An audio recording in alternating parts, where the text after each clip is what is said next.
I'm John Strugar, a neurosurgeon who is practicing in the United States. I'm board certified and have been so.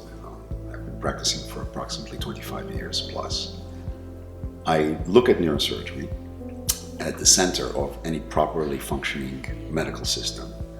They're absolutely crucial to trauma, neurovascular disease, which includes stroke, to tumors, and any medical center that has a cancer hospital or associated with it requires neurosurgery, pediatrics, and of course that ubiquitous disease that affects almost the entire population, spine. A neurosurgeon has to have expansive experience because the surgical repertoire is so large.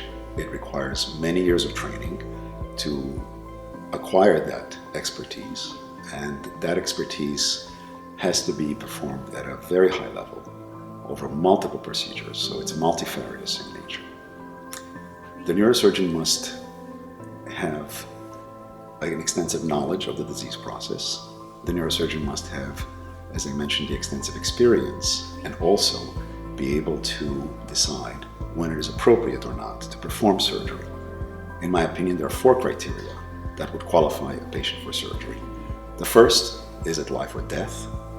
And the answer to that is fairly clear immediately, and then it would qualify for surgery.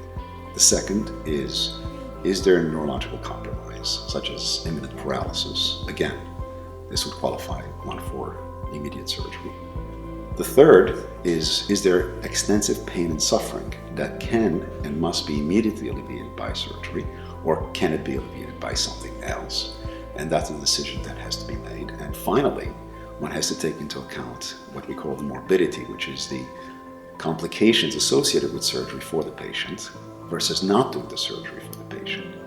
And if the patient passes all of those 4 criteria, then he qualifies for surgery. If he does not qualify for surgery, then there's the responsibility of the surgeon is to then try to find the best modality for the patient, to treat them in the best possible way, sometimes not with surgery, but rather with another modality that would be more appropriate. Personally, I'm a legatee of the Harvey Cushing tradition. I was trained at Yale University, and during my training, there were multiple remnants, actually, of Harvey Cushing's presence at Yale.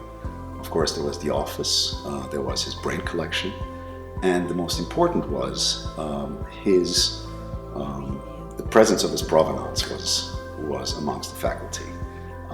And as the father of neurosurgery, he had set out certain tenets which we were taught to uphold, and I will continue to uphold them during my entire career. Not just because I believe and admire the Harvey Cushing tradition, but also because I am convinced that it is the proper way forward in neurosurgery.